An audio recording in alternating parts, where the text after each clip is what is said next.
అందరికీ నమస్కారం. Welcome to Venky ముచ్చట్లు. ఇప్పుడు కనిపిస్తున్న వీడియో నేను సాయంత్రం పూట తీశానన్నమాట.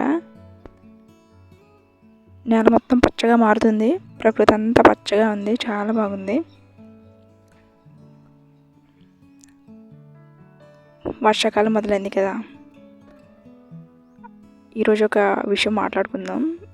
అదేంటంటే, ఫస్ట్ టైం వర్షం వచ్చినప్పుడు మనకి ఒక వాసన అయితే వస్తుంది కదా, మట్టి వాసన.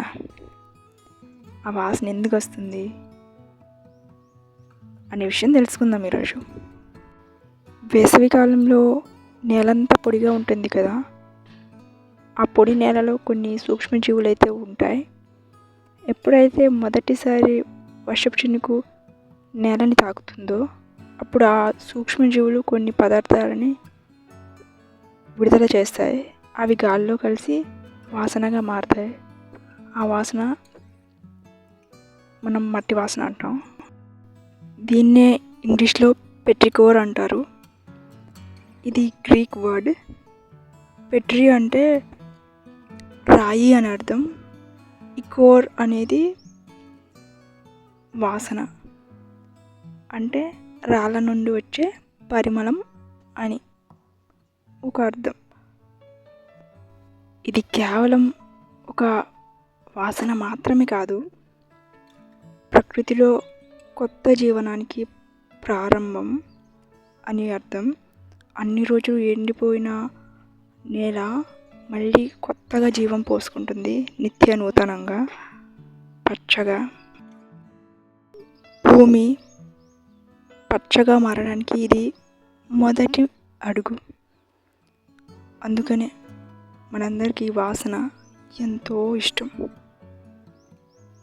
ఈ పరిమళం అందరికీ అనుభవం అయ్యే ఉంటుంది. ఎంత చెప్పినా మాటల్లో చెప్పలేం ఆ అనుభవాన్ని. మనం ఎక్స్పీరియన్స్ చేయాలి డైరెక్ట్గా. ఈసారి ఎప్పుడన్నా మొదటిసారి వర్షం కురిసినప్పుడు ఒక్కసారి బయటికి వెళ్ళి గట్టిగా ఆస్వాదించేయండి.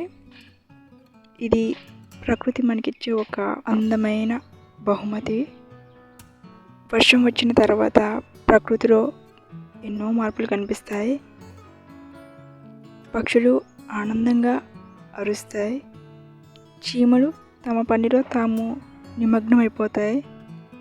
ఎన్నో కొత్త జీవులు అయితే అప్పుడే బయటకు వస్తాయి. ఈ ప్రకృతి అంతా కొత్త జీవంతో నిండిపోతుంది. అప్పుడు ప్రకృతి చూడడానికి ఎంతో బాగుంటుంది. అందరికీ ఇష్టమే కదా. వర్షం అంటే ఇష్టం లేని వాళ్ళు ఎవరు ఉండరు. వర్షం అంటేనే మనకి గుర్తు వచ్చేది మన చిన్ననాటి జ్ఞాపకాలు. కాగితపు పడవలు చేసి నీటిలో వదలడం, నీటిలో ఆడుకోవడం, అది చూసి అమ్మ మనల్ని తిట్టడం, ఇవన్నీ జ్ఞాపకమే కదా. ఇవైతే మరి ఈరోజు వెంకి ముచ్చట్లు.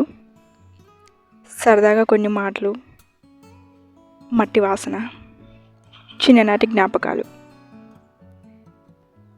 మళ్ళీ మరొక వీడియోతో కలుసుకుందాం. ధన్యవాదాలు.